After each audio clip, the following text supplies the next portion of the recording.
Okay guys, we're back today. Do y'all have any questions about the stuff we've gone over? That's awesome. I guess y'all have been working on it so hard and just have it down. That is awesome. I really like that. Mr. Zarate, I got a question. That a boy. That a baby. Are you going to be here tomorrow? Yeah. Are we leaving early? I always try and dent the first paragraph. How do you do that? I know you can hit tab, but sometimes that doesn't work. I mean, is there... If it doesn't work, what you can do is do Shift F5. Yeah, write it down. Shift F5, what it does is it puts you on a fixed line, and then you can move it over as much as you want on a fixed line. So, you know, sometimes it's going to have like little paragraphs like this. And that's what that is. That's a fixed line right there. The little F means it's a fixed line. So, you know, but sometimes it won't have anything. Sometimes it'll just be like this right here. Okay. You see where, you know, there's a sentence here, but there's nothing here. So it's kind of harder sometimes to do something with it. So if you have to indent this little paragraph right here and it's not indenting, then just push Shift F5. Will it knock it down? Or... It shouldn't, but if it does, then you come up here and how do you yank a line? Control Y. Control Y Control Y. is yank a line. So that's how you delete that whole line. It's Control Y. So what was it? Very good. Somebody's been listening. What? Huh? Shift F5, right? Shift Yeah. F5. Yeah. Any other questions? Where are you at? Well, yeah, what's that? It's in my notes. This is printing, ASCII, and backup. Guys, we don't have class tomorrow. Okay, so we're going to stay as late as we need to finish up the class portions of these things. So hopefully it won't take very long. If it goes pretty quick, then we may go into, you know, some of the advanced. But we're probably about another week out from bringing our machines. It's going to be pretty close. Okay, so we're going to start really getting after it. Okay, so it's going to really start getting good. So I'll let you know before, you know, hopefully the week before. But I mean, if not, then I'll let you know the day before. You know, tomorrow you need to start bringing your machines, and then you're going to start bringing them every day. Okay. So does anybody, any other questions? Like I said, we huh? Where are you? P. Print, ASC, Backup. with backup. Where's the other two blind mice? They're at Fear Not. Sweet. They were holding me hostage. I said, no, I'm going to class.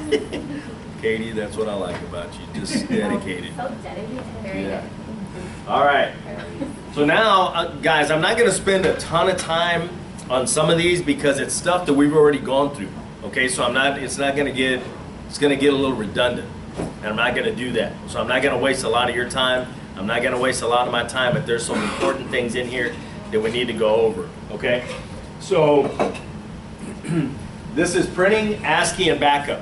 Okay, so like I told you guys, what they do a lot of times is they put the letter that matches what you're trying to do. Okay? P is not print, Except print. except printing. So it's Alt O for output to printer. Okay? And you can do it anywhere in that document. You can be on page 1 or you can be on page 401. Okay, it doesn't matter. You put Alt O and it automatically goes, if you do the Alt O, it automatically goes to this, to the print. Okay? And you can print from anywhere.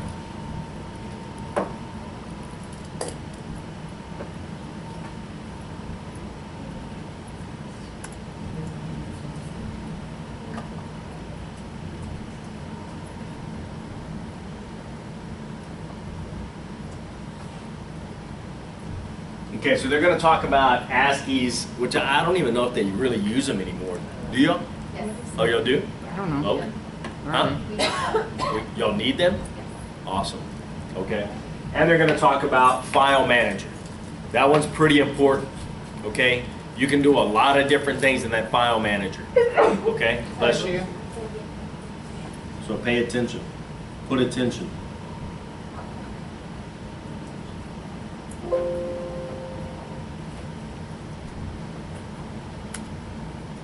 Or not.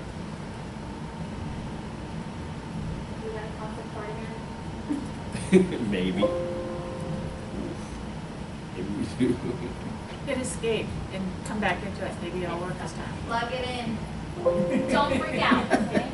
Put your hyper key on. And, Yes.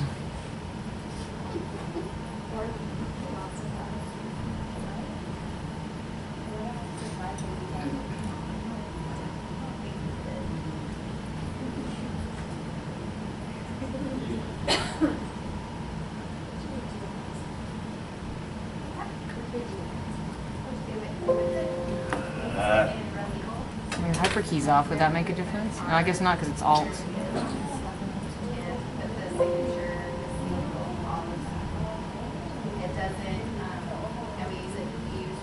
We gave it all home. Yeah, I did. Okay, well, I'll kind of talk about what they're going to talk about. So, Oh, it's not working on mine either. is it working on anyone's? Guys, pay attention. Is it working on anyone's? See here? No. No? Nope. All right. Then we're just going to talk about it, I guess. Really what they're talking about is printing. Okay, when you go to the Alto, which I'm not going to spend a whole lot of time because we've already gone over it, you can do any of these things. So you can print what it usually says is all. And I think that's what it says right there. Yeah, Yeah. all. So what it's going to do is print the whole thing. Okay, well, I've gotten 101 pages done and I need my proofreader to proofread it, so I'm just going to print to 101. So all you have to do is 1-101 and say it's 290 pages. You don't need the whole 290 pages printed, right? So just print the ones that you need. Well, you know what? I did 101 and then I did, I skipped over some stuff because I needed to check some stuff. I don't know. But all you have to do is put a comma and then put 108. And if you put 108 and just put a little dash right there, it's going to go to the end of the document. If you just put 108, then it's going to just print 108. Okay? So we're not building a rocket here. Okay? We're not splitting the atom. It's pretty easy stuff. It's stuff that you probably have on Word, when you print through Word and stuff like that. So the only other difference is, if you haven't done it already, you need to download that cute PDF. If you don't have a PDF file on your print, which check it. Go to Alto, go to Setup,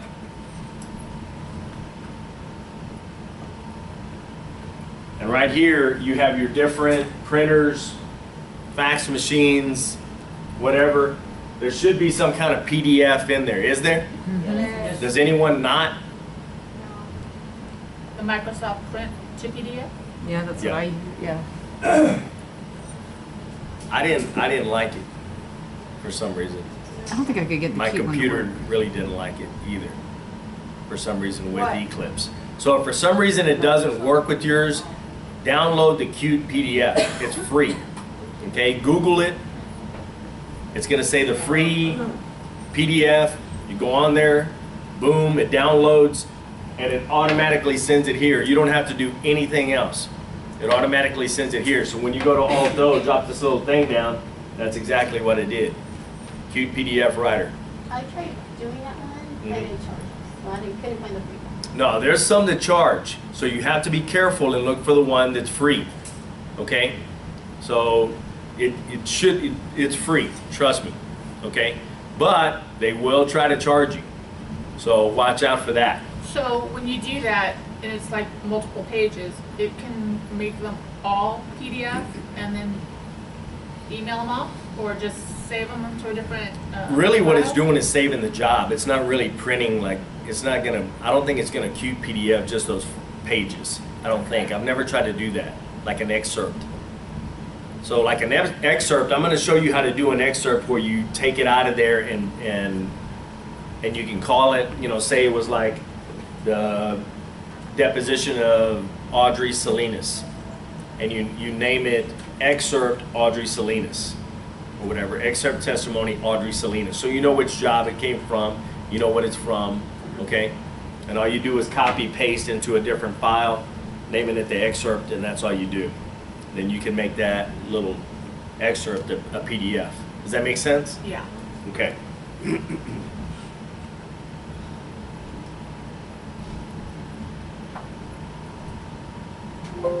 Yeah, still doesn't work.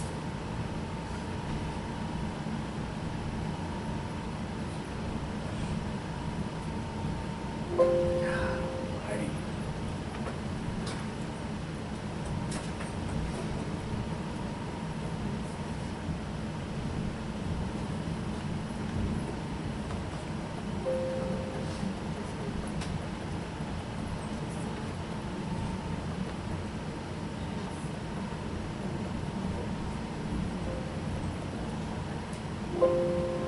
Yeah, it's that whole thing. Could you watch it from the visualizer topics, maybe? I don't know. On the what? Like if you go down to help and visualizer, some like the second one down, it brings up that screen, you know. I don't know if it'd be in there, but I think those are the videos. Down there, number 8. I don't know if that's the one. No, there's-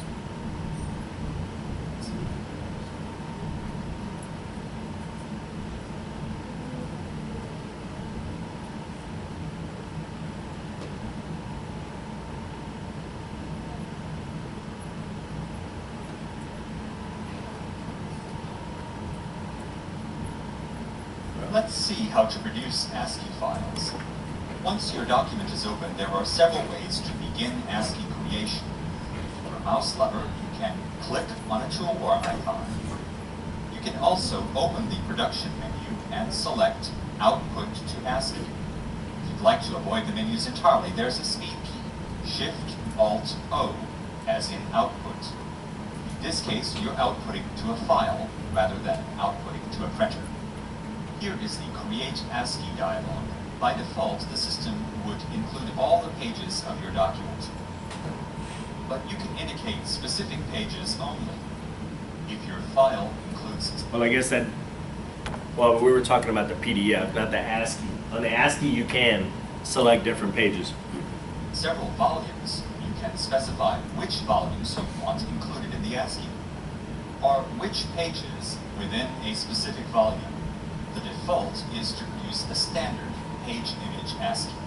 After the ASCII file is created, you can have the system produce one or multiple copies. The ASCII file itself is created very quickly, and the copying does not take very long either. What exactly is an ASCII? It's like a condensed file, I guess. Like if Really? you wanted to email it, like Yeah. zip it or something? And if you want to, you know, and they'll kind of show, they should show you right here. But you can do like 2 pages on one page. You can put 4 pages on one page. It's like a condensed, a condensed file. The Eclipse File Manager also contains functions that can be helpful for ASCII creation. For instance, you can select a file and create an ASCII right from the File Manager. You can also use the File Manager to make sure that the ASCII file was properly created.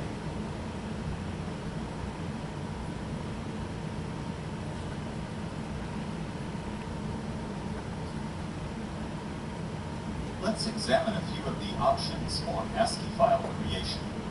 The default is to produce a standard page image ASCII, but there are presets that modify the options to meet the requirements of particular litigation support programs.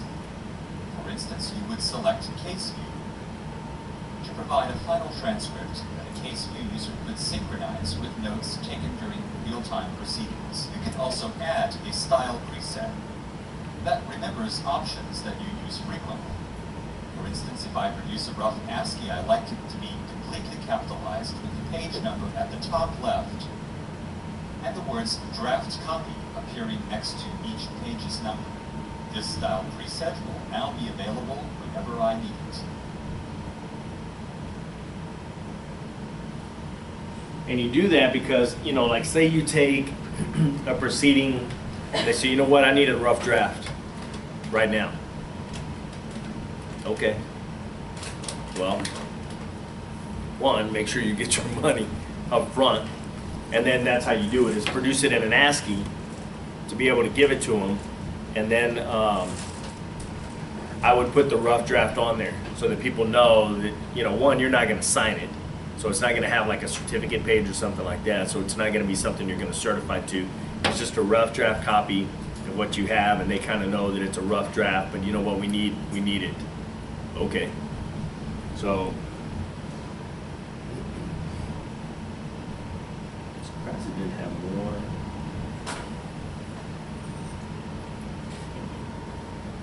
What type of situations would come up where they would need it that quick? Where they're in trial and say you have an expert on the stand and you're going to have him again tomorrow, and say he's been on the stand for 2 hours and you've got him for another 2 hours tomorrow.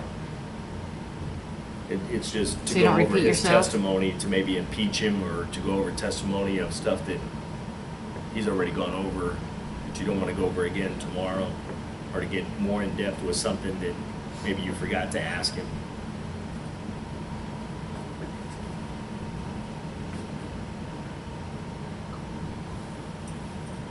Another great option is to provide your client with not only an ASCII file, but an indexed version that can be easily read using Internet Explorer. Let's see how that works. Here I've opened the File Manager to see the files that have been copied for me to the disk. If I show the subfile information, you see the actual ASCII document and 3 HTML files, the smallest of which is a shell that integrates the body text and the index text. The pane to the right, here's a name that occurred twice. One of the occurrences was on page 25. If I click on this link, I'll be brought right to that spot in the transcript. Cool. Is Some that of this- for the client, or is that for us? Like, It's for the client. so would they have, like, how would they read it? Just, Well, in that case view, like whatever they have. If they have case view, law bridge, or whatever, you do it in, you know, you ask them. oh, they have their own software. Yeah. Okay. So they can plug it into case view or whatever, plug this thing in, and then they can look at the transcript and go through and make their own notes or whatever. Oh, so they can And what search they like want. that, and they Yeah. don't have to, oh, Yeah. that's You can use a cool. web browser for HTML. A what? You can use a web browser for HTML. Yeah. Yeah.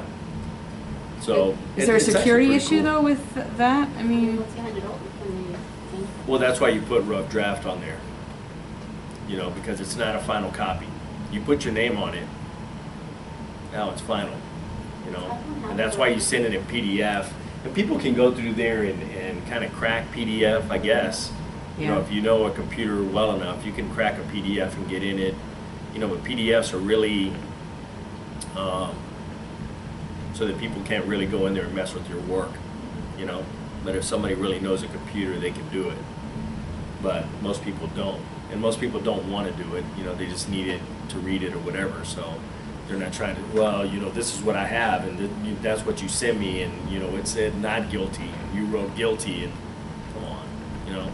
So I've never really heard of that happening.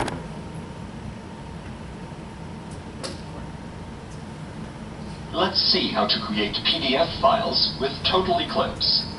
A finished transcript is often delivered in both hard copy and electronic versions.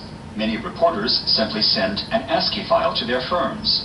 The firms pay for programs like eTranscript or Manuscript to produce the job. But an ASCII file is text only. It does not have any special fonts, italics, text box, or graphics. In contrast, a PDF file is a rich format that shows all your fonts, attributes, text box, graphics, and it can even include embedded exhibits, as well as a Word index that's hyperlinked to the transcript text. All this and more is offered when you open a document and go to the Production menu to select Output to PDF, or when you use the PDF icon on the toolbar.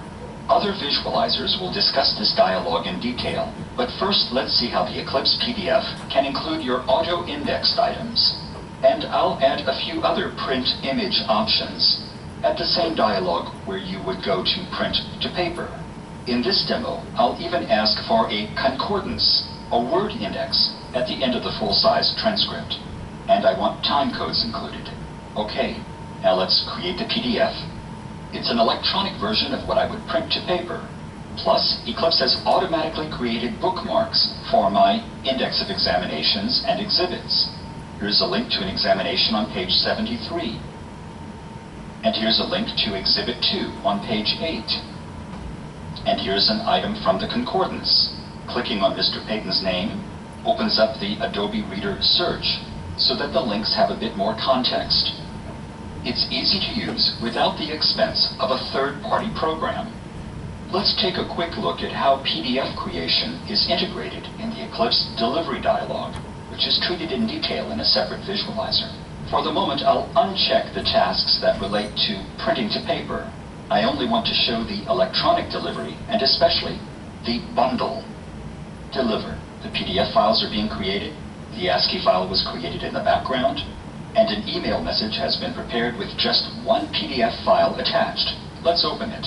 This PDF bundle actually includes 3 files: an ASCII, the full-size transcript, and the multi-page version.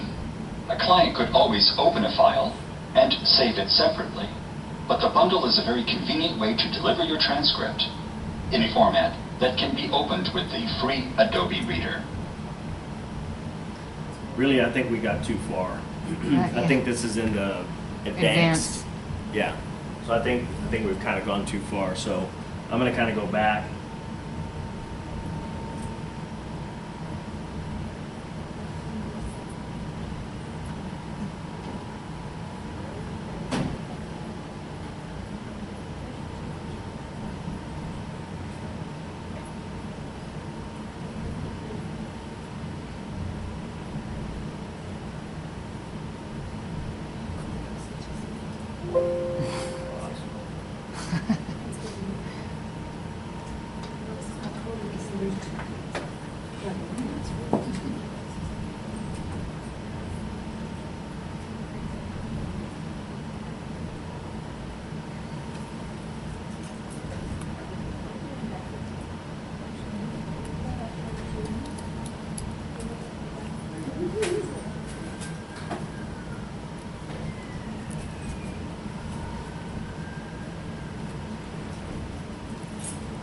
Is it okay to turn the fan off? It's a little bit cold.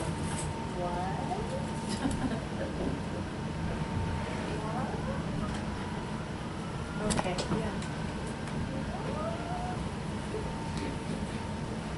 You know what, so there's two P's in my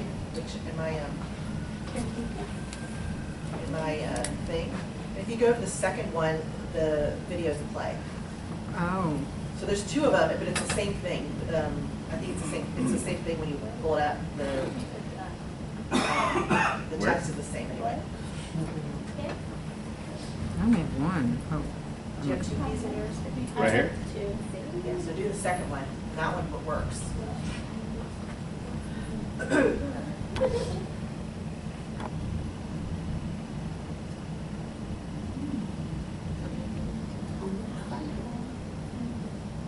Now let's see how to print with Total Eclipse.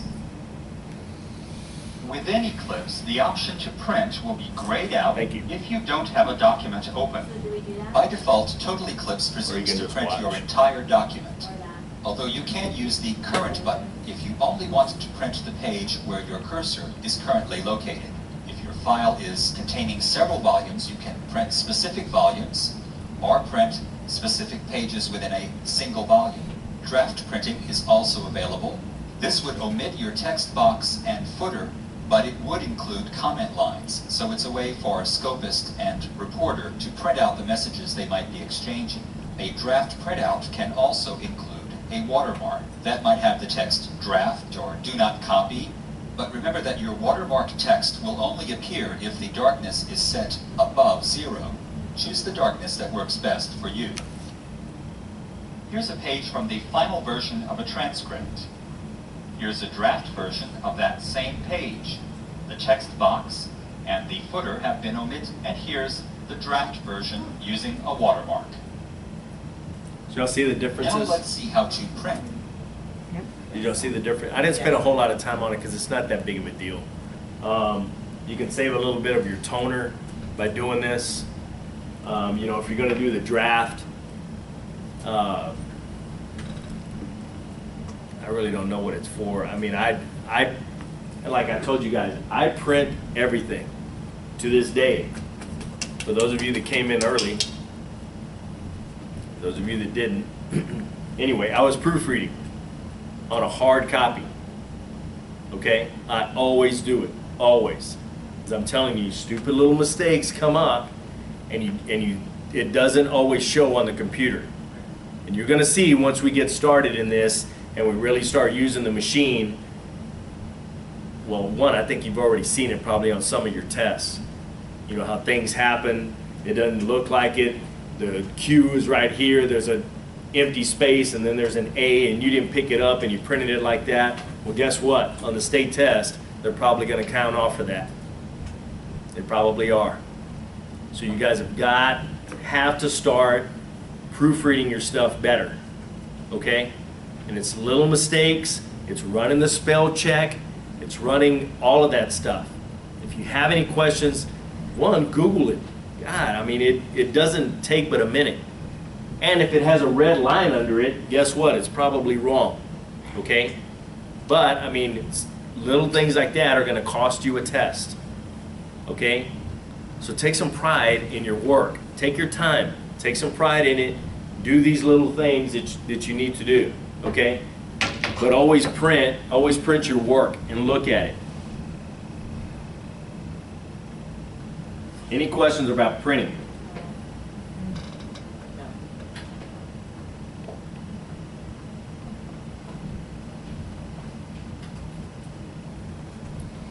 Let's see how to create PDF files with Total Eclipse. A finished transcript is often delivered in both hard copy and electronic versions. Many reporters simply send an ASCII file to their firms. The firms pay for programs like eTranscript or Minuscript to produce the job. But an ASCII file is text only. It does not have any special fonts, italics, text box, or graphics. In contrast, a PDF file is a rich format that shows all your fonts, attributes, text box, graphics, and it can even include embedded exhibits, as well as a Word index that's hyperlinked to the transcript text. All this and more is offered when you open a document and go to the Production menu to select Output to PDF, or when you use the PDF icon on the toolbar. Other visualizers will discuss this dialog in detail, but first let's see how the Eclipse PDF can include your auto-indexed items. And I'll add a few other print image options at the same dialog where you would go to print to paper. In this demo, I'll even ask for a concordance, a word index, at the end of the full-size transcript. And I want time codes included. Okay, now let's create the PDF. It's an electronic version of what I would print to paper. Plus, Eclipse has automatically created bookmarks for my index of examinations and exhibits. Here's a link to an examination on page 73. And here's a link to Exhibit 2 on page 8. And here's an item from the concordance. Clicking on Mr. Payton's name opens up the Adobe Reader search so that the links have a bit more context. It's easy to use without the expense of a third-party program. Let's take a quick look at how PDF creation is integrated in the Eclipse delivery dialog, which is treated in detail in a separate visualizer. For the moment, I'll uncheck the tasks that relate to printing to paper. I only want to show the electronic delivery, and especially the bundle. Deliver. The PDF files are being created. The ASCII file was created in the background, and an email message has been prepared with just one PDF file attached. Let's open it. This PDF bundle actually includes 3 files: an ASCII, the full-size transcript, and the multi-page version. A client could always open a file and save it separately, but the bundle is a very convenient way to deliver your transcript in a format that can be opened with the free Adobe Reader. Get it? Under delivery. Huh? Do what? Under delivery. It's better the second time. Yeah.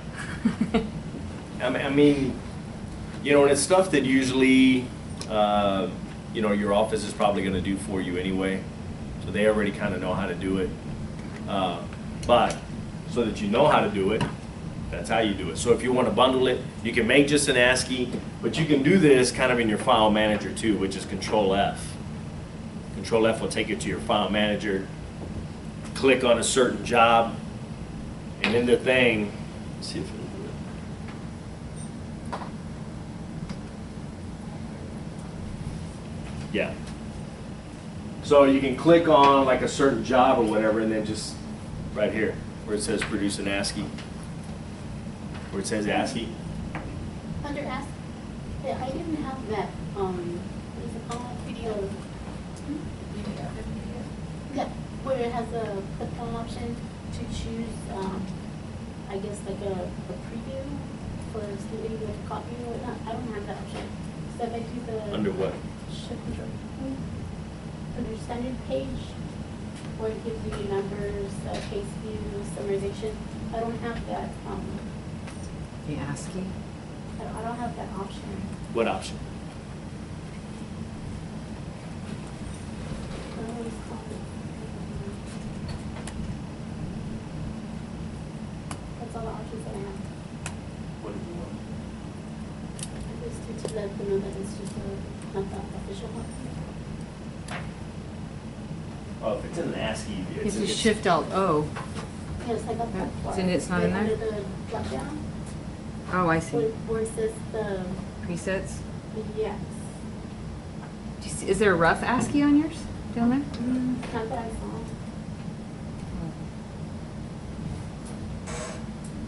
Well, maybe because this is just a sample, it's not the official. Well, and it could be, and it could be that it's a student version too. So, Don't forget, what's that? don't forget. Don't do that.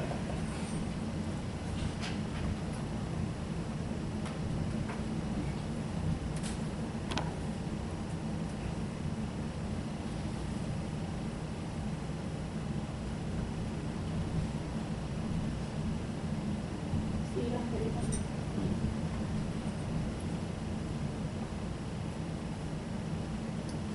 But in the visualizer, it did have.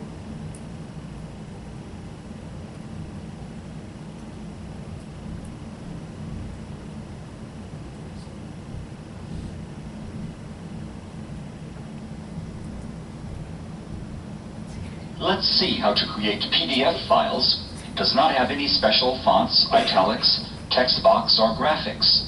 In contrast, a PDF file is a rich format that shows all your fonts, attributes, text box, graphics, and it can even include embedded exhibits, as well as a Word index that's hyperlinked to the transcript text. All this and more is offered when you open a document and go to the Production menu to select Output to PDF, or when you use the PDF icon on the toolbar. Other visualizers will discuss this dialog in detail, but first let's see how the Eclipse PDF can include your auto-indexed items. And I'll add a few other print image options at the same dialog where you would go to print to paper.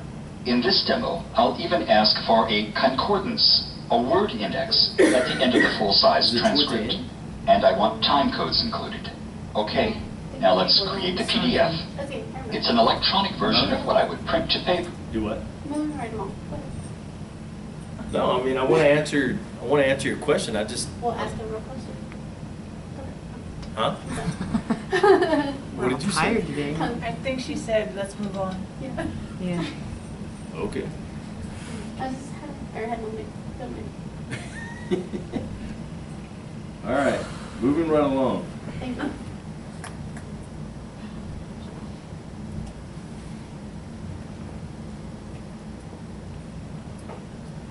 Let's see how Eclipse lets you control the printing of timestamped document. Timestamps come from real-time translation using any steno machine, as well as non-real-time writing on some steno writers with internal timestamping. When you're ready to print, just put a check in the box next to time codes, and Eclipse will use your user settings to print a time-stamped document. This gear icon opens the... So y'all know what the time codes are, right? So when you if everything is correct on your machine, you know, like the time, date, all of that stuff, make sure that it's always correct. When you start writing, it's gonna know. It knows when you start writing, okay? So when you put these time codes on there, when you go into the document, put the time codes in there, it's gonna put it on there. It's gonna print it out. From our machine Yeah, it or from prints it out. our computer? From Eclipse, Huh? you mean? From our machine or from our computer? From your computer.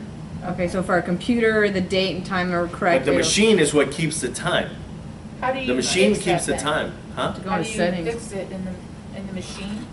How do you fix what? The time in the machine? How do you set the time in the machine? Yeah. The machine has a clock on it, has a watch or clock or whatever.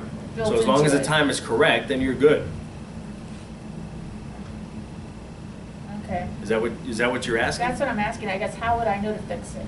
I mean, You call the company that made it. Well, yeah, when you get the brand new machine, it's going to tell you how to set everything up. So I mean, it's real easy. Like on mine, it has a little thing. It has time. You put the time on there. You want the time up, time down, on the minute, hours, the date, seconds. You can do any of that. Okay. Part of my user settings where I can set up time codes. Bless you. Here's the button to select the time printing font, and where I indicated that I wanted to show hours, minutes, and seconds. You also need to indicate how often you want time codes to... So you can put time codes wherever you want. I mean, you can put them on every line if you want to.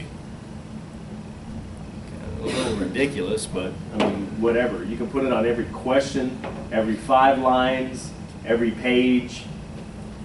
So you can drop down this little box and select whatever you need. You may want only a few time codes per page, or at the beginning of paragraphs, or on every line within paragraphs. 2 of these time printing choices expect you to select specific paragraph types. So if I only want these paragraphs to show timestamps, I would go to the advanced settings for each of these paragraphs and put a check in the box next to time coding. So you can go in there, and that's what they're telling you. So let me back this up just a bit. So when you go into the your user settings, you can go into paragraphs. What's going to show you every paragraph you can have. So you can have a fixed line, question, answer, speaker, a question paragraph, answer paragraph, parenthetical, the byline, which is by Mr. Smith, and then under it, it has the question, stuff like that. So you can do it on any of these, okay? And this is how they're telling you how to do it. You go under paragraphs, but you have to pick one, each one individually. So if you want it on every question, then you select question, go to advanced. And put a check. So this is what's going to open when you go to advanced. It's going to tell you what type of paragraph it is. It's a question paragraph, okay? If it's an answer paragraph, it's going to tell you. If it's a parenthetical, it's going to tell you. And it's going to have all of these. So it tells you it behaves as a question. Default spacing is double. Alignment is left. Continuing paragraph is question paragraph. And then all you select is the time coding. Okay? In the box next to time coding. And these settings could be copied to the master format so that they're remembered for all future documents. If that's what you wanted to do, be careful with that last little thing. Because once you change it into your master, now it's on every single job that you have now. So if that's what you want, great. If you just needed it for that job, it says it right there, current document. Okay? So if you go into the gray screen and you go into Alt-U and you start messing with this stuff, it's going into your master. But You can tell it right there. You can alter that, fix it, right? It's not like it's permanent. If you go into the gray screen and you go into Alt-U, you're So- probably doing it in the master because you're not in a job. If you're in a job, it's usually going to say current document. Okay? But if you want to change it, it's something that, you know what, I want this every time. Well, then you can copy it to your master. So I have a question. So if you're doing this and you bring up an old document, let's say, and you had changed all that to the master format, if you saved it, would it change this setting as well on the old document? No. No? You're going to have to go in that old document and change it. Oh, okay. So it doesn't know. So what it knows from here on out, if you print it to the master, is that every document from here on out is going to It's have gonna it. have it. Okay. So every document that you do real time or you input, stuff like that, it's going to have it. Not old documents. Why would you need those numbers? Well, you need them in depositions because you only get 6 hours per side to depose somebody. So like if they say, well, you know, we've been going for an hour and a half or an hour and 34 minutes, we've been going. And it's been so long since I've taken a deposition, I'm kind of talking about what I kind of know, okay? I'll have somebody come and speak on it probably towards the end of the class. When we get to it again, in the advanced. I may have a reporter come and speak to us about it. But I mean, you're the timekeeper. You're the timekeeper now in the depot. What do you mean 6 hours? How do I follow that? You only get 6 hours to depose a witness. One attorney would have 6 hours, the other attorney would have 6 hours, after that, you're done. You don't get unlimited time. You don't get just carte blanche to depose this guy. And back when I first got out, you could depose somebody for days, weeks if you wanted to, you know, and they just put an end to it. So now you only have like 6 hours. Is it 6? Yeah, it's 6. Without a break, we still get deposition notices that say it'll go day to day until it's completed, but you have to have a break in between every 6 hours. Every 6 hours, but it could go multiple days.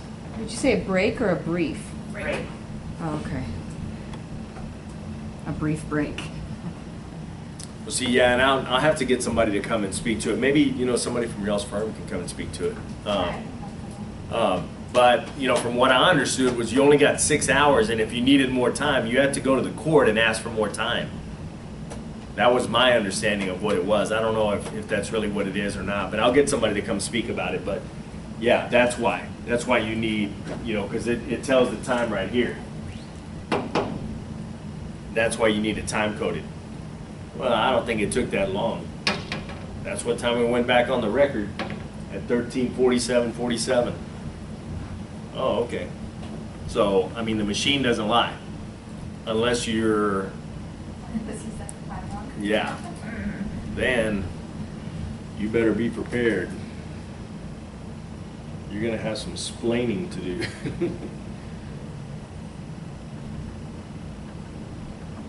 How do you have it set up when you do the timestamp? I don't do timestamp. You don't In have court, to? we don't have to. We don't have to do the timestamp. So I don't do it. So that's one of the nice things about court. Multi-page printing is available from within Total Eclipse. Let's see how it works. Multi-page printing is selected at the Print dialog. Just drop down the list of choices and select Multi-page or Multi-page Index. Eclipse will use your multi-page options, and of course you can include time codes. Then press OK. The Delivery dialog can include multi-page versions among the tasks that you ask Eclipse to automate. So in this example, I'm asking Eclipse to print out a multi-page version and create a PDF file of the multi-page version. A separate visualizer shows how to use the delivery dialog. Let's take a look at some of the multi-page options. To help you get started, there are several presets. Style 1 is very popular. Let's view a sample. It's one box with 4 quadrants. So let's say an attorney takes a deposition and it's 230 pages. Well, he's getting ready to go on a plane to go take a deposition in this same case in New York. You know, and it's like, man, I don't want to carry 230 pages. This is what you can do. Print it on 4. You can print 4 pages on 1. So now you just cut it down to like 70 something pages or so. 80 pages. Does that make sense to you? Can they 60 just- pages. And if you double-sided, it's even more. Comfortable. Yeah. But, you know, it's a little hard to read, you know, whatever. So a lot of guys will get like 2 pages. You know, so you cut it down, now it's 100 and something pages or whatever instead of the, you know, 230. Okay? So, I mean, this is where it kind of comes in handy. And 2 header lines at the top, 2 footer lines at the bottom. Style 2 is very similar, but it only has 1 header line and 1 footer line. Here's an example. Style 3 has individual boxes and individual headers and footers. Here's an example. Styles 4 and 5 are very much like Style 1, but the text has been pushed over so that time codes can fit either to the left or the right. Let's view a sample. In Style 4, the time codes appear to the left of the transcript text, while Style 5 is just the opposite. It places the time codes to the right of the transcript text. So let's say that you've used the View Sample button to preview each style preset. Go ahead and use the Select button to actually choose the style that you want to use. You can fine-tune the settings. But here, let's just look at page order and borders. Perhaps you want the 4 per page format to use left to right order. Or maybe, for proofreading purposes, you want to print 2 per page. As for the borders, let's see what a cross looks like. So see, you can do all of this stuff. I mean, you can, even for proofreading, I don't recommend it. It's hard enough just reading regular, okay? So when you really get small, you'll see it right here.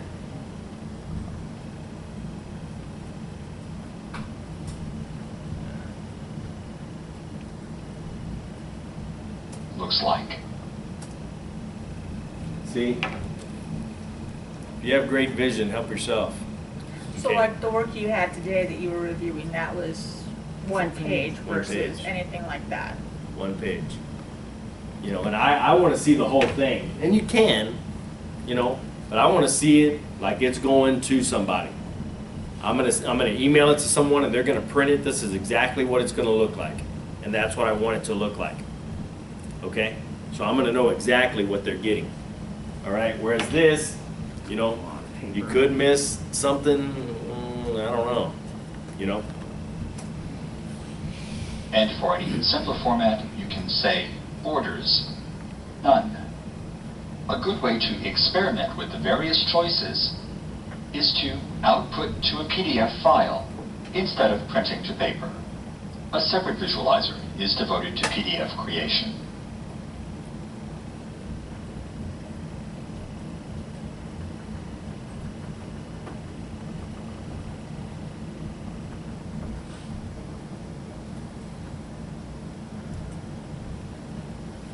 Let's see how to create a word index with Total Eclipse. You can create a word index alone, or attach an index to a full-size or multi-page version of your transcript.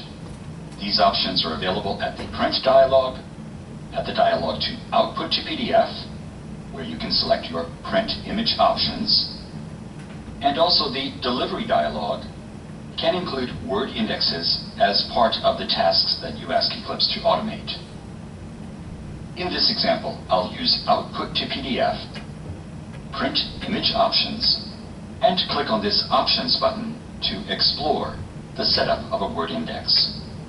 An easy way to get started is to use one of the preset styles so you can view a sample, and if it works for you, select that style, and then, if necessary, adjust its settings. Eclipse can automatically use information that's found in your full-sized transcript as it is preparing your word index. So there is syntax that tells it to use information like plaintiff and witness names from the fill-in-the-blanks variables, as well as header and footer information, first and last words on an index page. This syntax is explained in the help system and in the user's manual. The preset style will probably be OK for me. In this case, I'm saying, OK, create a multi-page with index, and we'll see the results in a PDF file. I'll scroll past the cover page and the transcript pages to get to the beginning of the word index. The syntax in the preset style has automatically used the name of the case and the witness and the date from my fill-in-the-blanks variables. Footers from my original transcript have been used on the word index pages. And the syntax from the preset style automatically inserted the first and last words that are found on each page of the word index. One last word about the PDF file that Eclipse creates for you. If you've asked for a word index, Eclipse creates bookmarks to the contents of the index. So the word laparoscopic occurred one time, and here's a hyperlink to the spot in the transcript where that word can be found. I didn't really stop it because the next time I use this will be the first time. You know, do they use it? Yeah, I mean, I guess some attorneys like it because they're like, you know, I want to know every time that laparoscopic was used. Okay. So, I mean, they want a word index. I don't know. Do you? Yeah. So, but it's not that it's not that big of a deal. I just think that, you know, once you get out, you can take an advanced Eclipse thing. I'm showing you how to get out a transcript. This is showing you how to do everything, okay? I want you to be able to get out that transcript the day you get out. That's more of what I'm worried about.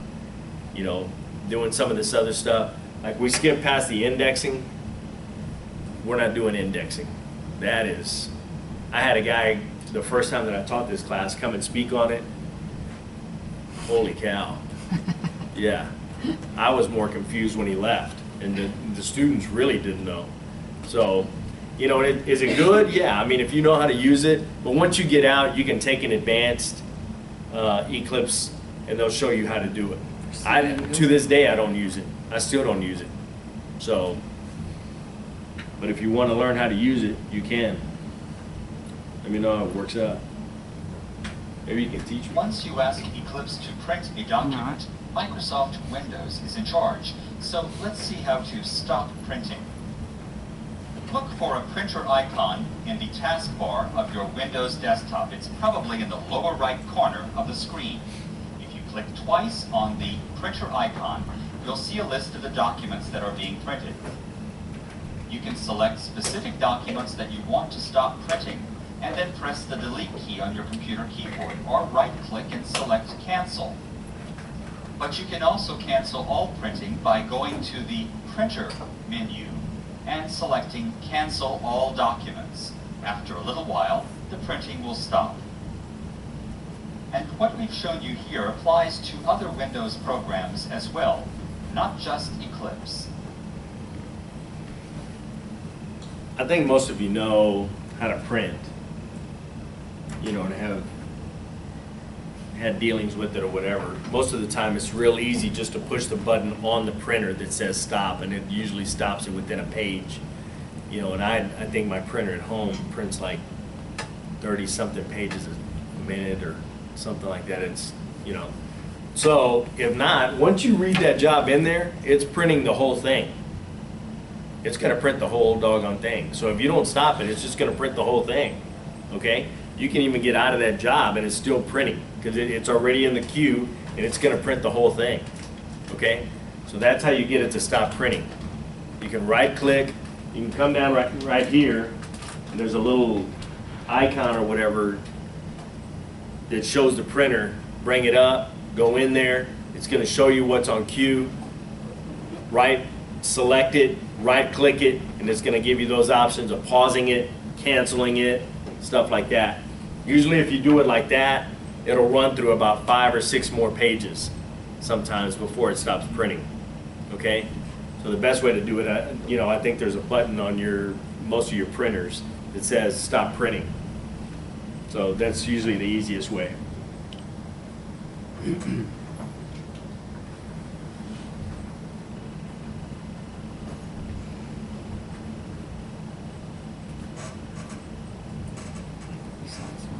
Let's see how to produce ASCII files.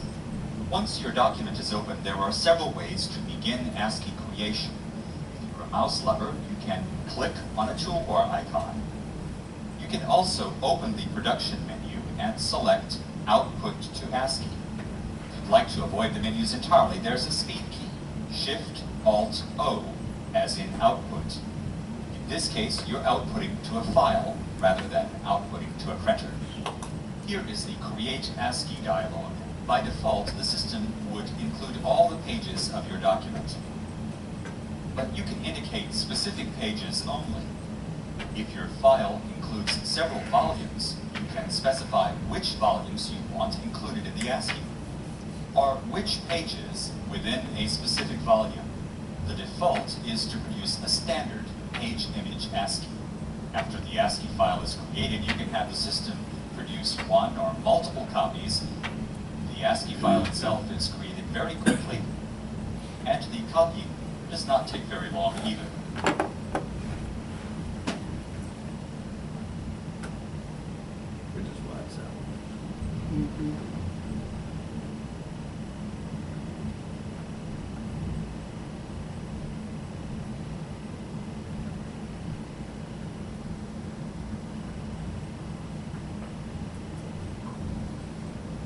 Let's examine a few of the options for ASCII file creation. The default is to produce a standard page image ASCII, but there are presets that modify the options to meet the requirements of particular litigation support programs. For instance, you would select Case View to provide a final transcript. Is this what you were talking about? Yeah, we already saw these. Yeah, but Oh, that she's. was this the question you were asking about? Yeah. And what was it? The PDF. You couldn't find the PDF or. No. I think it was another option. Maybe it was on the advanced version. Okay. The Case View user could synchronize with notes taken during real-time proceedings. You can also add a style preset that remembers options that you use frequently. Is that what you were talking about, the rough For draft? instance, if I produce a rough ASCII, I like it to be completely capitalized with the page number at the top left Okay. See? and the words draft copy appearing next to each page's number. This style preset will now be available whenever I need it.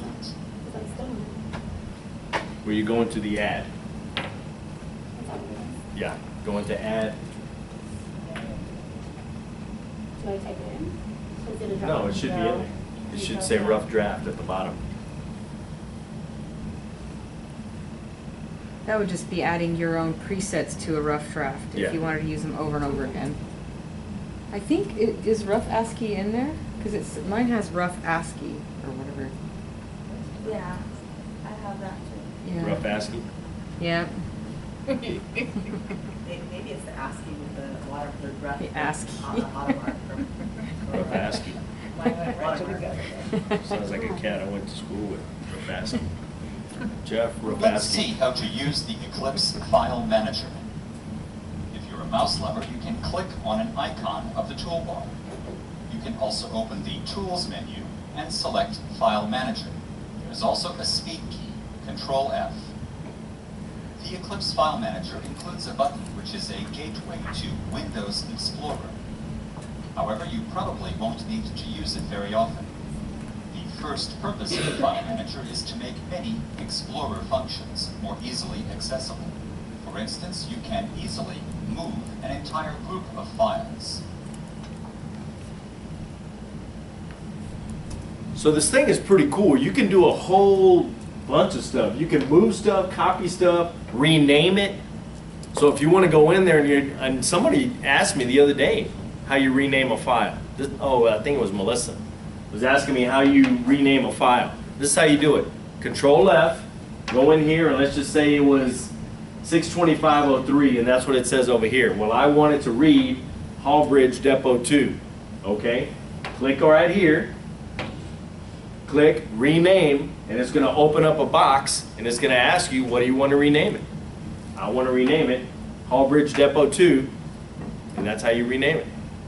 You can delete stuff. Be careful with that.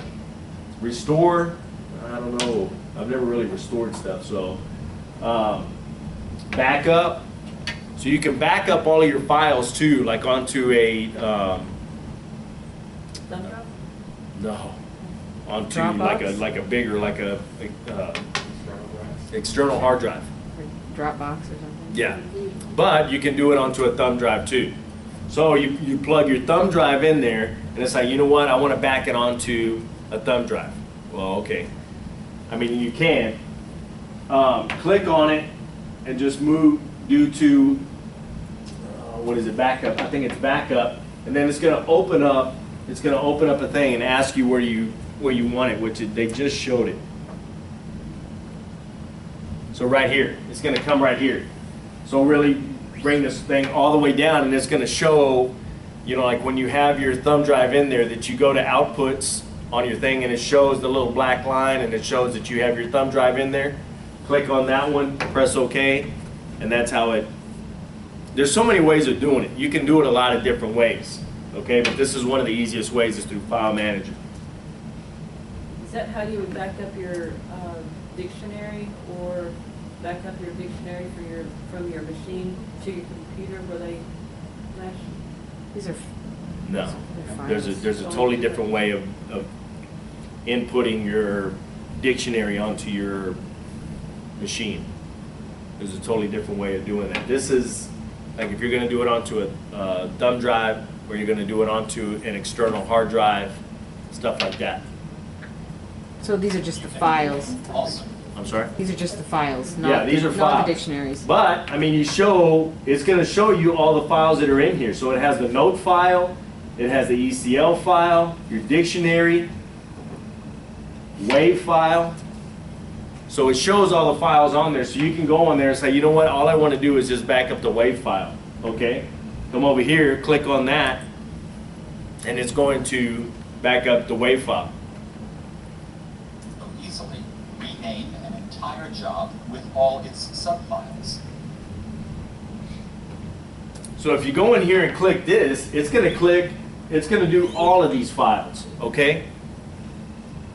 So what you're going to need to do is come in here, click this, and if you just want, you know, the notes file, then you go on there and just click the notes file, okay? Then it will only, if not, it's gonna copy the whole file, okay? And somebody was asking that the other day. You know, well, they want us to turn in our notes for our homework. That's how you would do it, okay? There are buttons for common archiving functions and for a few production functions. For instance, there's a shortcut to print an entire file or group of files.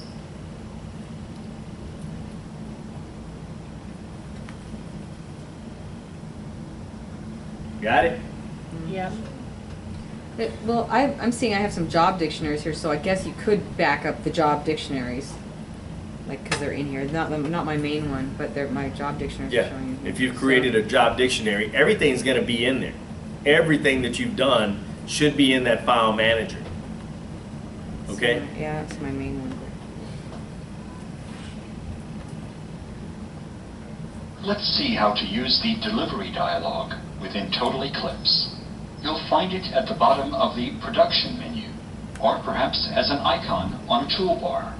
Let's take a quick example to show how many steps Delivery can integrate for you. For this finished job, I could output to printer, full-sized.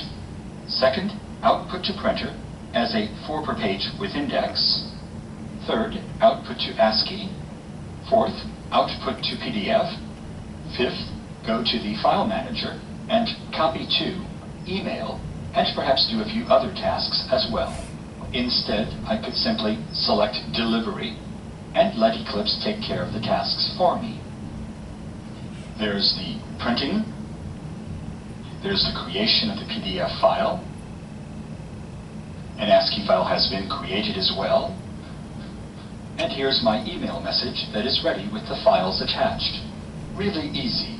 This time, let's use Delivery to handle a week's worth of hearing transcripts. The dialog defaults to include all pages and all volumes. But for each job, you can select the pages and volumes as you wish. Likewise, you can edit the tasks for each job. The familiar gear icon opens the settings for each task. Use the X icons to delete a task. Perhaps I want to change the PDF file for my multi-page with index because I do not want the print image to include timecodes. Here I could change the description for the task if I want. Let's see how easy it is to add a task. For this one job, I do not want to have multiple PDF files. Instead, I want to create a bundle with bookmarks for the separate elements. How about another task? I want to copy certain types of files to a destination, namely my auxiliary folder. Okay, and I'll modify the description. How about another task? I want to move the various job files to the destination that I'll browse for, namely my external hard disk. Okay, and I've adjusted the description. Now, if you want these tasks for every new delivery, then you would put a check in the box next to Save Changes Permanently. Otherwise, these tasks would only apply for this one time. And when you're ready, deliver. Let's take one more look at the delivery process to see what is meant by bundle. And in this case, I'll uncheck the boxes for a few tasks that I'm not interested in. I want Eclipse to make a few PDF files, an ASCII file, bundle them up, and then email them. Instead of multiple files, my recipients are getting a single PDF. There are bookmarks for each of the files that are included in the bundle. For instance, the ASCII file is included, and so is the PDF file for the full-size transcript, and the PDF file for the 4 per page version. Thus, you can send your client a single file that contains both ASCII and PDFs in a convenient bundle that can be opened with a free program like Adobe Reader. And let's say an attorney wanted to send to an expert witness only one part of the bundle. The attorney could open that file and then select Save As to store a copy of the file that was part of the bundle. There's a lot of stuff in there. Do you do that? Do you use that often? I use the delivery where, you know, I'm going to send a job to somebody. I don't send any ASCIIs. I don't do any of that stuff. So it just makes it easy, to be able to send it to somebody. But, So the shortcut is Control-Shift-D? Or do you just go into production and... yeah, I go into production and do, yeah, I think it's,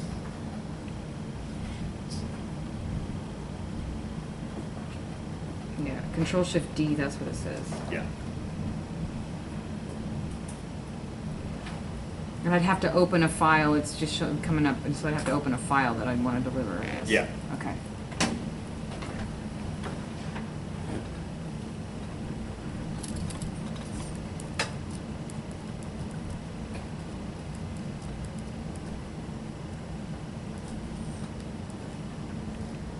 Okay, any questions about that?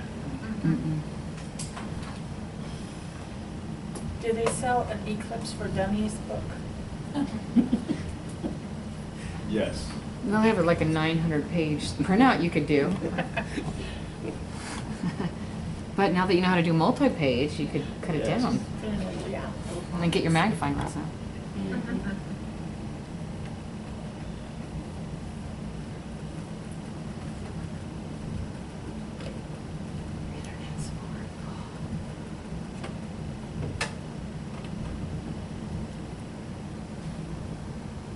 Let's see how the internet can be used to receive Total Eclipse support and updates. You can click on a toolbar icon or select Internet Support from the Help menu. Eclipse will supply the appropriate internet address, although you could use this dialog to go to any website that you want to. At the Advantage Software homepage, I've clicked on Support. For some things, you'll need to supply a username and password in order to log in. Of course, I've already taken the step to create a new account. So now I could look for the Eclipse downloads. The forums are another very valuable part of this website. Here you can ask questions and dialogue with support team members and fellow Eclipse users, and even the developers of the program. Of course, Eclipse is also present on Facebook. Eclipse never stops improving, so be sure to keep up your support and update policy. That way you'll be able to take full advantage of Total Eclipse. Y'all have that forums? Yeah. Do you? Do we turn them into you or? No, the forum. Oh. Where you Oh, can go yeah. into the forum and you can ask No. questions. It's actually pretty neat. I'm looking at it right now, but it Yeah, doesn't you look can very you can interesting. go in there and see what different questions that people are asking. Ask different questions. So if you're having a problem and it's past support time for y'all, then maybe you can go on there and ask somebody, you know, hey, look, I'm having a problem with this or whatever. So I didn't know if y'all had it or not on the student version.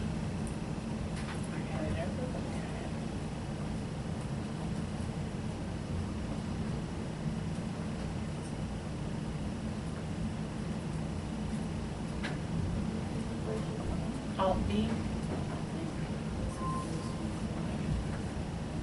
What version is this Eclipse? Should be 8. Yeah, 9 is just a beta version right now.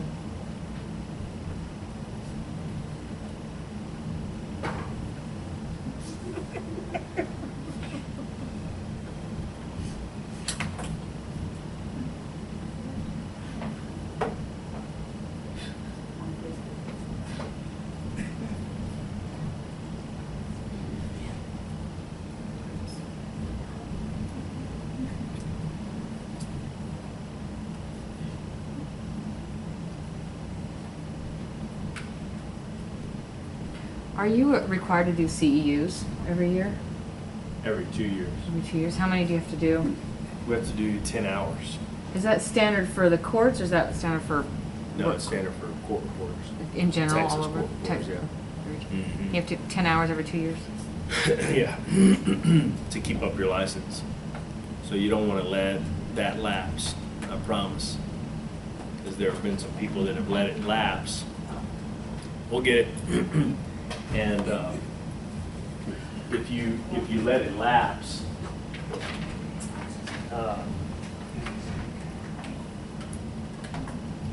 Pay a fine or something?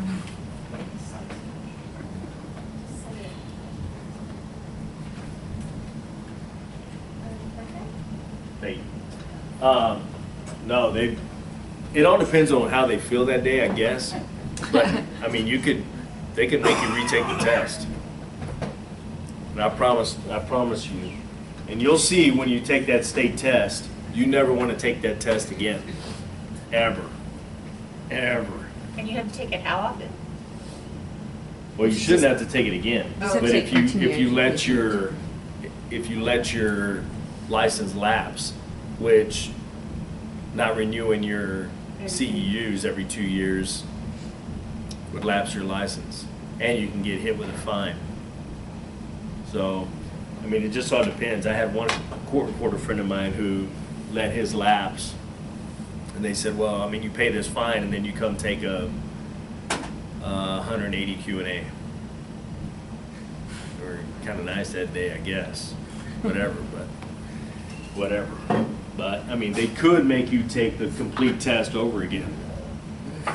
So I'd be careful with that.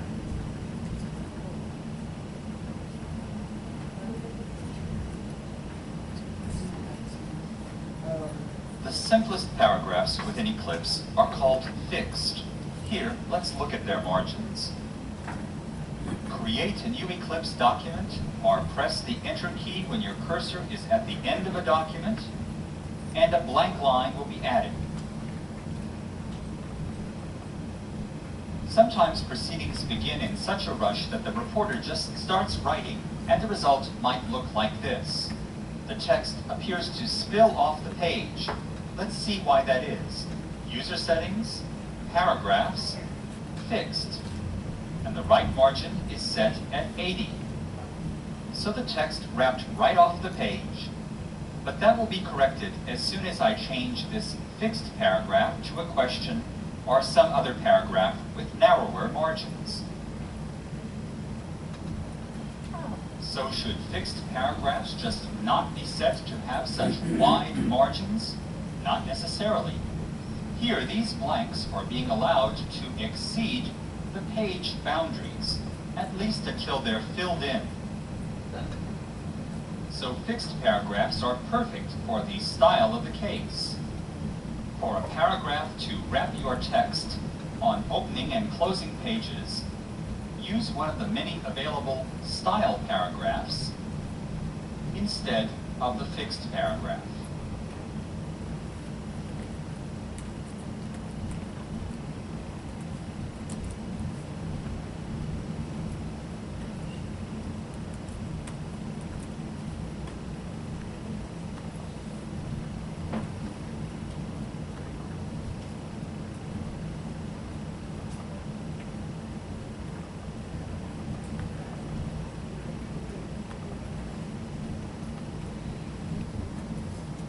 So when you take the state test, will we have to form like a cover page and all of that too?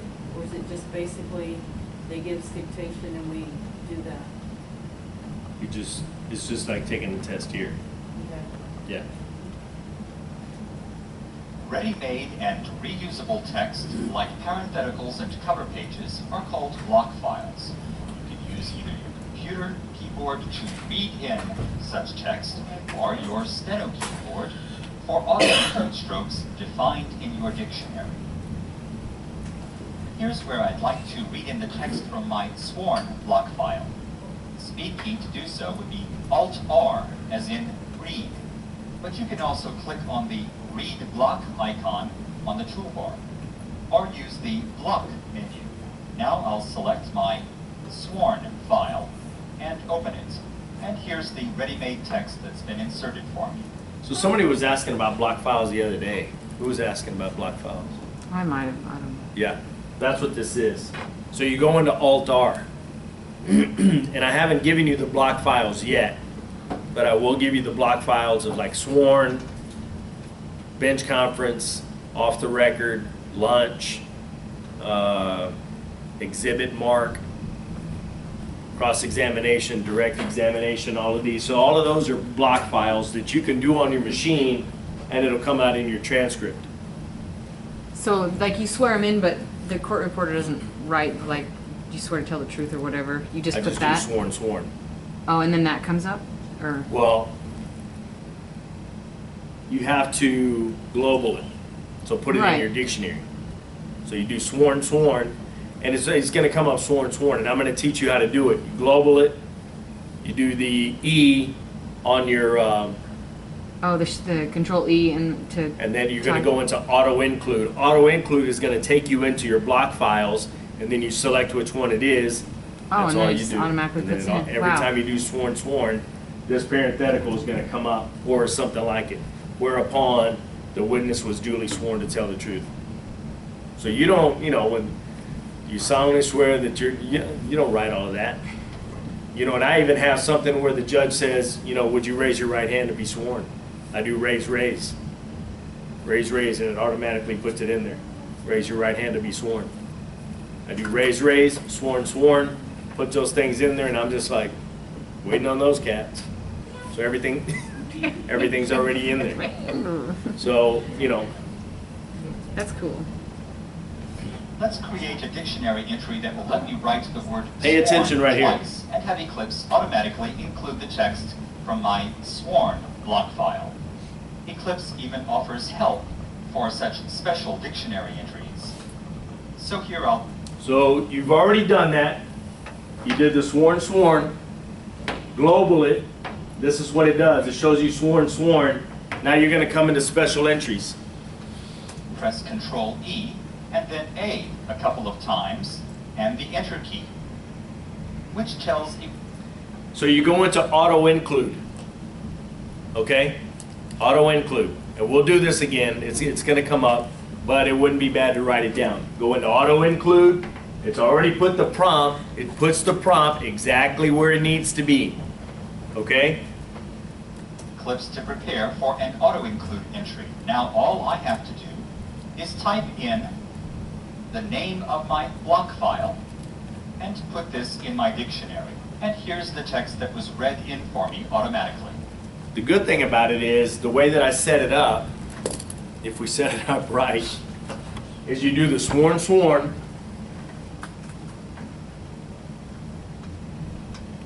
It's going to come right here, and it's automatically going to open up your block files.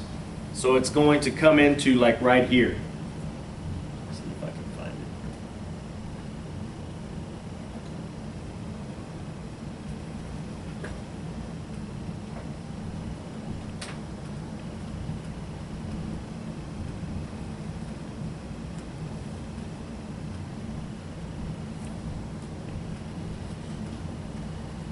So it's going to open this thing up right here where it says block files. So if we set it up right, this is the way that it comes up. And all you do is going to show a blank right here. What do you want to do? Push S, W. It's going to bring you to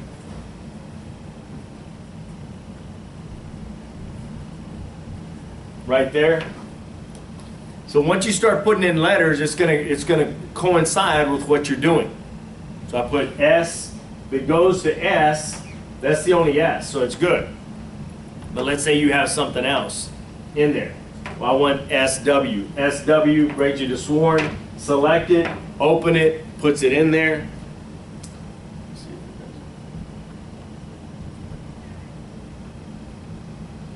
And then it'll put that parenthetical in there. Okay? So it's pretty cool. Block file. Eclipse even offers help for such special dictionary entries.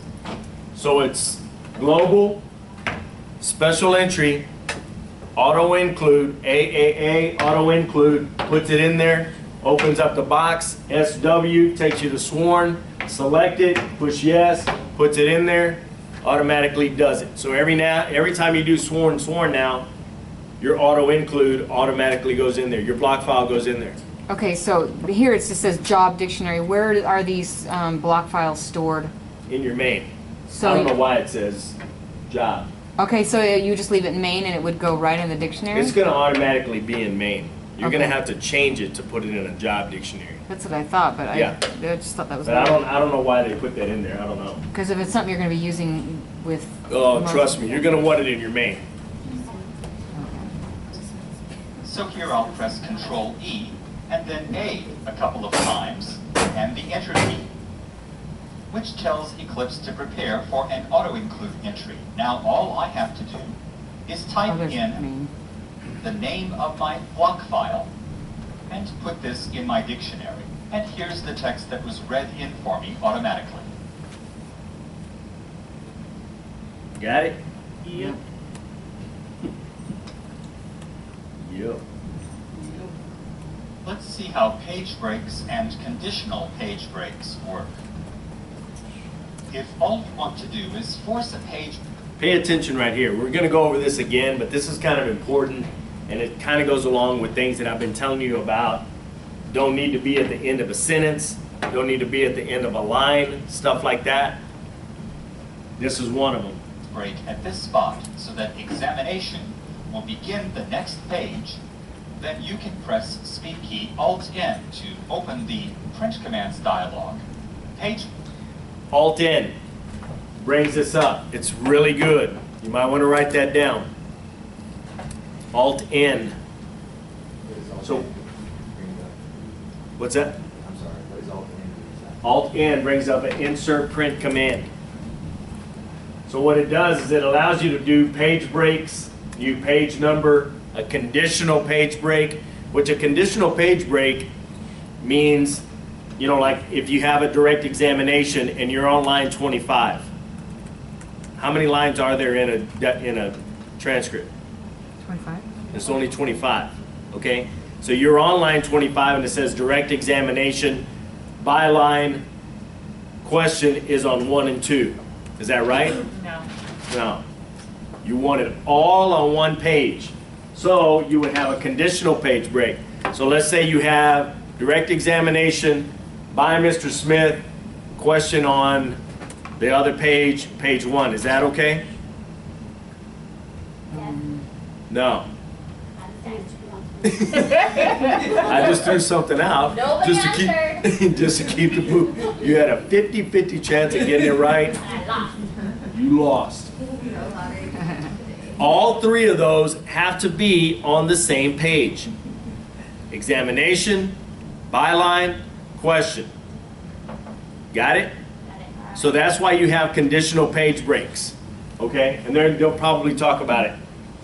break is the first choice, so if you press the Enter key, that's okay. But there's also a small print command icon on the Edit toolbar. And print commands are also an item on the Edit menu. Another great option is to use conditional page breaks if you want text like examination to always be on the same page as the line that follows. So here, if I set a conditional page break to keep these two lines together, then Eclipse will automatically force a new page to begin with the word examination. You get that? So you have to put a value in there. And the value should really be 3. Okay? Because they use a different byline than I use. I don't use that byline, and they're going to show you. See how they do the question byline, and then it starts? I don't do that. I do examination by Mr. Griffin. This is down here with a separate question, so it's actually 3 lines. Okay? Does that make sense? Mm-hmm. And what I'm going to give you is set up like that on your block files. The way that I want it set up is going to be like that. Okay? So for your final, that's the way it's going to be set up. Now, when you get out, not if, when you get out and you go to work for somebody and they tell you they want it like this, well then they can show you how to switch it. But I'm gonna show you the other way. We're gonna have it set up the other way. Okay? So that's why you would need a conditional page break line of 3, because you want all 3 of these together. You don't want the examination examination byline on 24-25 and then the question on 1. Y'all get that? It should always be on the same page. Got it? So is that something you can program, sorry, Huh? is that something you can program for every document? Like you can set it that way, or do you have to do it for every document No, you create? no, it will go in. So it it'll will go be in. one of your defaults that you will create? Yeah. So every time you hit examination and it's centered, You better turn those lights off. I'm figuring it out. Quit messing with them and that would figure it out. So there's gonna have like a byline. So if you go into, let's see if it's not gonna do it. Let me show you, I'll show you in just a second when this thing is over. It's almost over. So when you're creating your block files, think about using conditional page breaks. So that's when you would want it, is in your block files, okay? It's already in your block files. So that's when you would create it. So you just hit So it's- exam, and that comes up or You whatever hit- it is? It's gonna be dram. Dram. Dram is direct examination. Cram is cross-examination. And I do mine like read. Just RE, dram is redirect. RE, cram is read.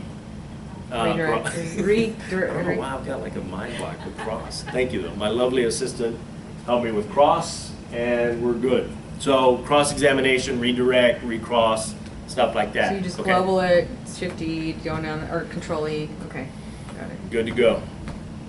Got it? Yep. Awesome. Any questions?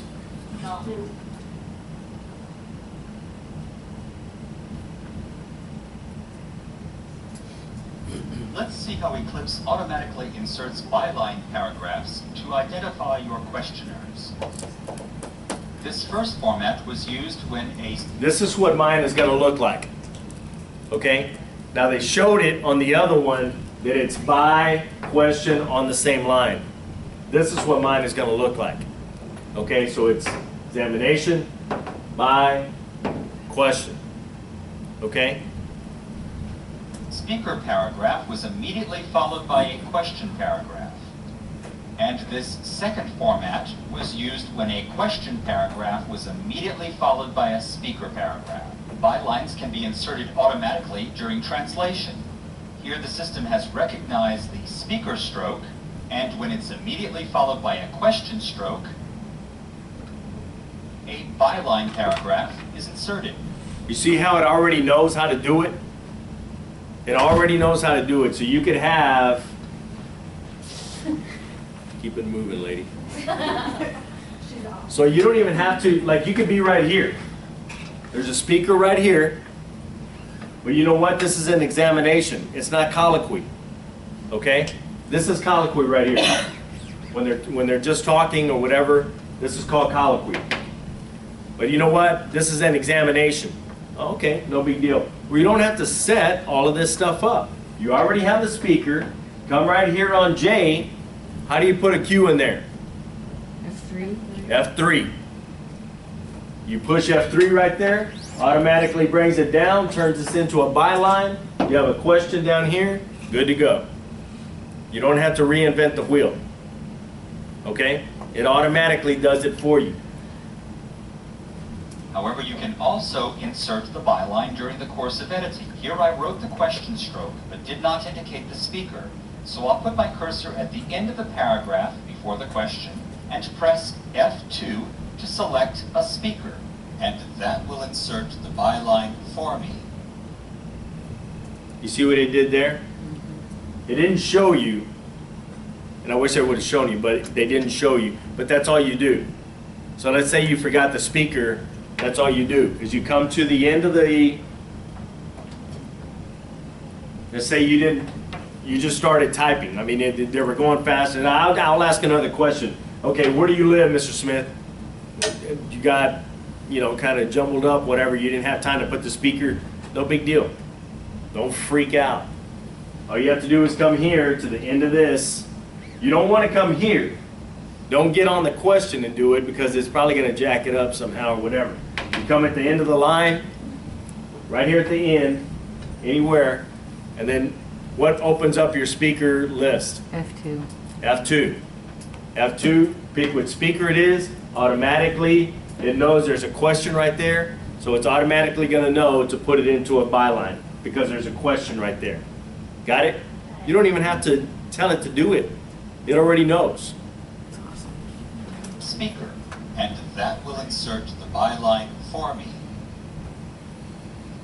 Settings, Edit, By Formats. Here's where you indicate the format to be used when a speaker is immediately followed by a question, and a different format, if you wish, for when a question is immediately followed by a speaker. You also have the rather unusual option of using bylines for answer paragraphs. Let's see how that works. Bylines can be very helpful for answers when questions are asked of several people at the same time. Here I could place my cursor on the beginning of this answer and press F2 to select who is giving the answer. Guys, I had to take a deposition like that one time. And it was one of my clients lived in Kennedy, and he represented this bank. So we were always taking depositions of people, you know, with these, that brought lawsuits against the bank. And it was this couple that was suing over something or whatever. So we're, you know, instead of taking them individually, he goes, you know what, we're just going to take their depositions, see what they know about this. So we just ask them, okay, well, you know, state y'all's names. It's not Q and answer Q&A anymore. You know, now it's like colloquy. You know, instead of setting it up like that, I didn't set it up like that. It's just the whole deposition was colloquy and them just talking about, you know, what did you do, you know, the day that you made that deposit? You know, and the lady, well, you know, we came in and we had breakfast, and no, you know, the guy, you know, the old gentleman said, no, you know, remember we went to the feed store, and, you know, it was just, wow. But, I mean, that's just how they do it. So it was more like an examination. It really wasn't a deposition. It was just an examination to see what they knew about this one thing, and it was just colloquy the whole way. Isn't that what captioning is, basically, though? I mean, they use a lot of that back and forth. No, captioning is just taking down what they're saying. But usually you have to you know, identify the speaker. And there might, like if they have a whole panel of, you know, if it's talk Well, show. and it could be, I guess. It could be, yeah. So what you're doing now between the two of you, is that colloquy or an examination? That's colloquy. Okay. That would be colloquy. Now, if I said, you know what, I'm going to take her deposition, state your name, please. Now it's Q&A. You know, but if two attorneys are just talking, it's not Q&A. You know, well, I mean, weren't you the one who asked the, you know, witness to be here? I did ask the witness to be here. Didn't you ask a witness to be here? I did. Now they're asking questions and answers of each other, but it's not Q&A. Okay? Q&A is question and answers of a specific witness. Okay?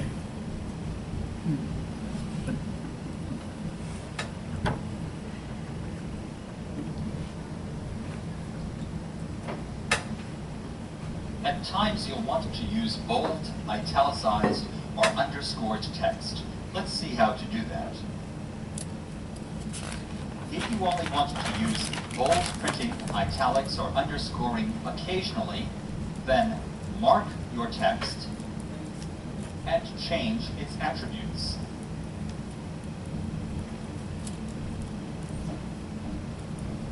But you can also create a dictionary entry that applies special attributes as part of the translation process. You just need to let Eclipse know where these special attributes begin and where normal text resumes. So let me first capitalize the text in the global window and add my attribute indicators. And now I'll place this in my dictionary. In this case, whenever this steno translates, it will appear in italics. The next time I do that, exactly. But that's how you do it.